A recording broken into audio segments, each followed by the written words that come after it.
अब मैं आ पहुंची थी काकाणी, जहां पर बुधराम बुनकर का घर भी है और बुनाई का काम भी होता है। ये हाईवे पर ही बना है।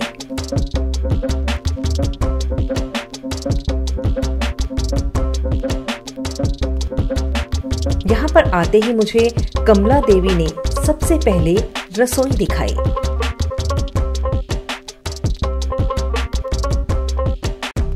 जहाँ पर सिलेंडर और स्टोव तो था, पर मिट्टी का चूल्हा भी था, जिस पर आज भी खाना बनाया जाता है।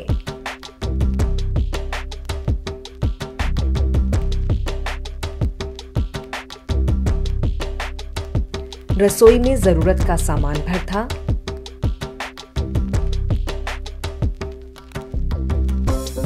इसके बाद मैं आंगन से गुजरते हुए दूसरे कमरे में गई,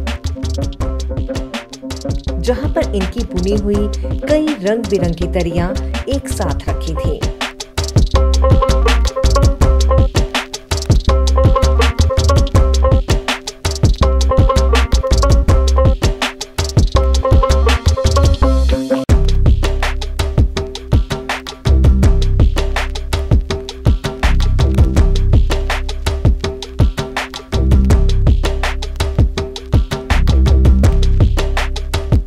फिर मैं वो जगह पहुंची जहां पर बुनाई की जाती है।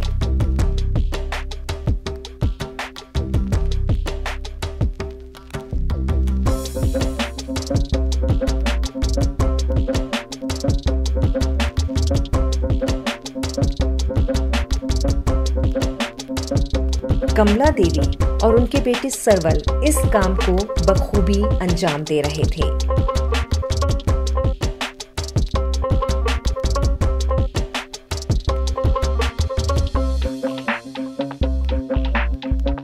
एक दरी को बनाने में कई दिन लग जाते हैं, क्योंकि दरी को बनाने में अलग अलग प्रोसेस होते हैं। सरवल, जो नई पीढ़ी के हैं, अपने इस व्यवसाय को नए नए तरीकों से इंटरनेशनल लेवल तक ले जाने की कोशिश कर रहे हैं। आज ये दरियां विदेशों में भी एक्सपोर्ट की जा रही हैं।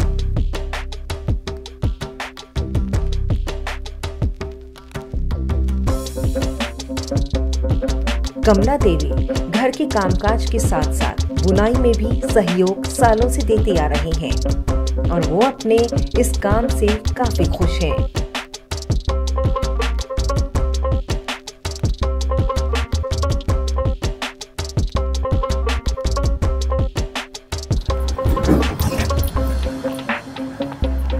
ये सब कहते हैं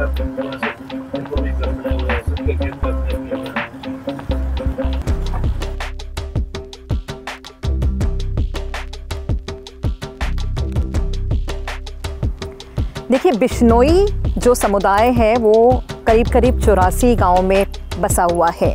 हम गुणा बिश्नोया जो है गांव में जाने वाले थे, लेकिन उससे पहले एक इम्पॉर्टेंट जगह हमें दिखाई गई। ये मैं आपको दिखा रही हूँ पीछे, ये मेमोरियल है। ये ब्लैक बक जिसको शिकार जिसका सलमान खान ने किया था, उसकी याद में ये मेमोरियल बनाया गया था। ये वही जगह थी जहाँ पर सलमान खान ने शिकार किया था ब्लैक बक का। फिल्म हम साथ साथ हैं की शूटिंग के दौरान जब वो यहाँ पर जोधपुर में शूटिंग कर रहे थे, ये दिखाता है, ये मेमोरियल इस बात को दिखाता है कि जो बिश्नोई समुदाय है उनका प्रकृति के प्रति कितना लगाव है। वो लगाव इस तरह का है कि वो उसे पूजते हैं, चाहे वो पेड़ ही क्यों ना हो, चाहे वो पशु पक्षी ही क्यों ना हो। तो फिलहाल इस जगह से अब हम आगे बढ़ेंगे गुणा बिश्नोई गांव में, क्योंकि वहाँ पर हम बिश्नोई समुदाय की संस्कृति देखेंगे, पहनावा देखेंगे, रहन सहन देखेंगे। चलिए चलते हैं आगे। अब शाम भी ढलने लगी थी और महेंद्र जी मुझे उनसे मिलवाने ले जा रहे थे जिन्होंने हिरणों को न सिर्फ बचाया बल्कि एक माँ की तरह पाला।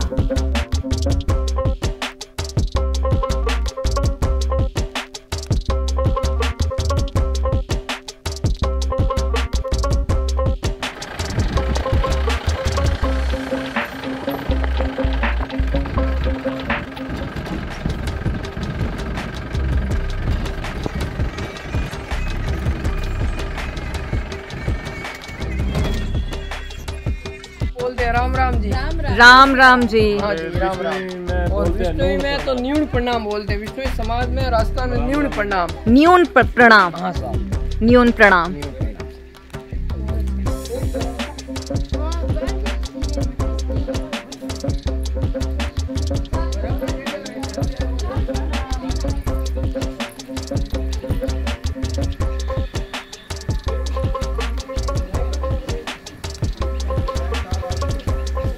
राम राम। राम राम। राम राम जी। राम राम भाई भाई। ये है अंशी देवी। ये वो महिला है जो अमृता देवी की जमीन पर पली बढ़ी और प्रकृति के लिए अपना प्रेम समर्पित कर दिया। इनकी जैसी कहानियां हर इंसान तक पहुंचनी चाहिए।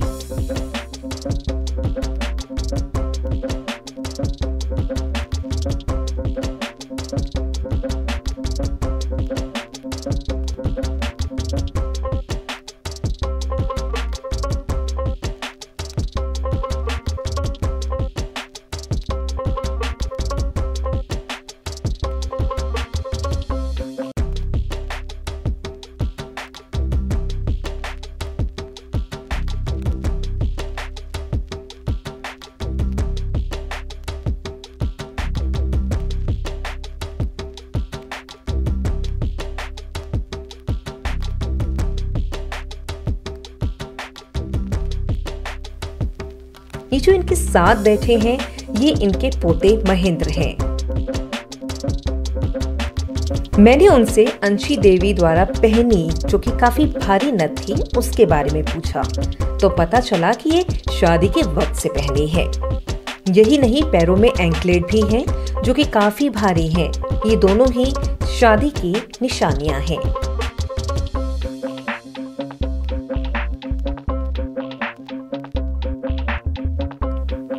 अपनी ठेठ भाषा में इन्होंने एक हिरण के बच्चे को बचाने की कहानी बताई जो जख्मी हालत में उन्हें मिला था।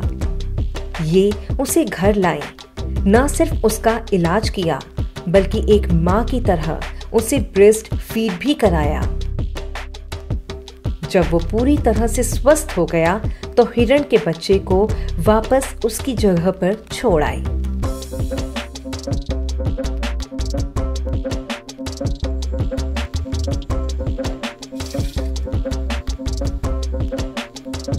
क्या काट रहे हैं आप? प्याज काट रहे हैं। प्याज की सब्जी राजस्थान में बहुत ही फेमस है, काफी प्रसिद्ध है। प्याज की सब्जी बनती कैसे है? कैसे बनती है? टमाटर डाल के साथ में प्याज की सब्जी और रोटी के साथ बाजरे की रोटी। ये तो हरा प्याज है, इसी की बनती है। अमूमन कितने बजे रहता है खाने का टाइम? वक्त कितने बजे खाते हैं आप लोग? 8:30-9 बजे।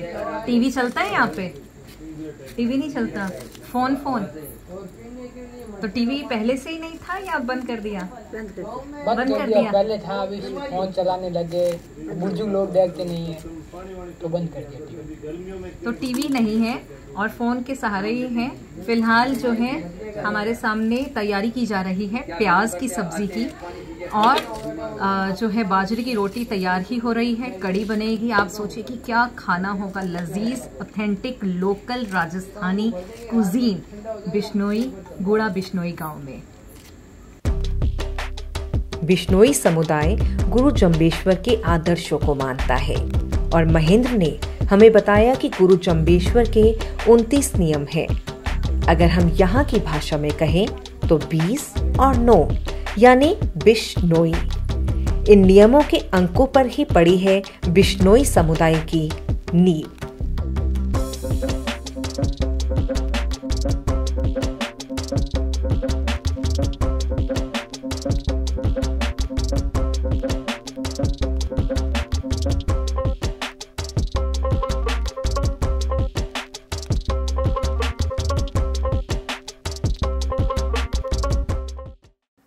देखिए, बहुत ही खुशकिस्मती होती है, या खुशकिस्मती कहें कि आप किसी के घर पहुंचे और आपको बिल्कुल उसके परंपरागत तरीकों से रूबरू होने का मौका मिले, क्योंकि मैं यहाँ पर हूँ अभी एक बिश्नोई परिवार में। तो यहाँ पर मुझे सामने रात का खाना बनते हुए भी दिख रहा है। तो बाजरे की रोटियां बन रही हैं, बाजरे की रोटियां बन रही हैं, बाजरे की रोटियां बन रही हैं।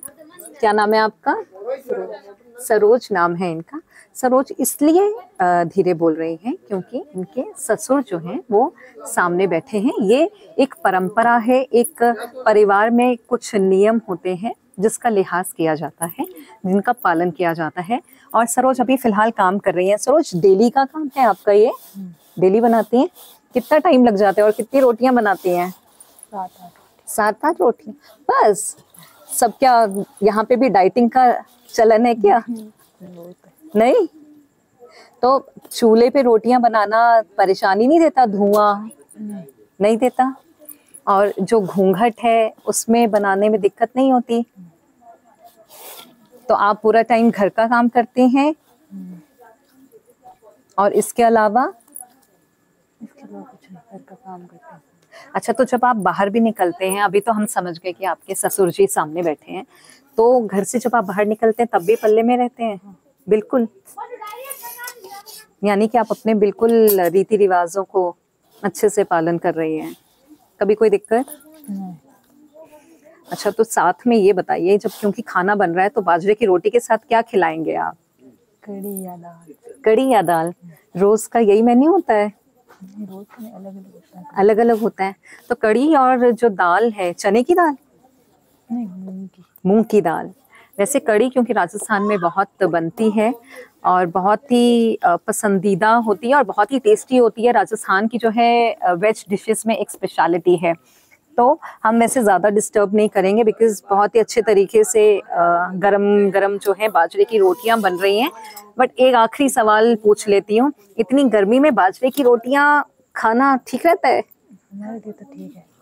चलिए, बाजरे की रोटियां वैसे सेहत के लिए बहुत अच्छी होती हैं और हम जैसे लोग जो हैं इन्हें खाते हैं सर्दियों में, लेकिन क्योंकि बाजरा राजस्थान में खूब उगाया जाता है तो इसलिए बाजरे की रोटियां आपको यहाँ पर अमूमन घरों में बनती हुई मिलेंगी। और ये खाएंगे कड़ी के साथ, रोटी खाएंगे जो हम खाते हैं अमूमन चावल और कड़ी।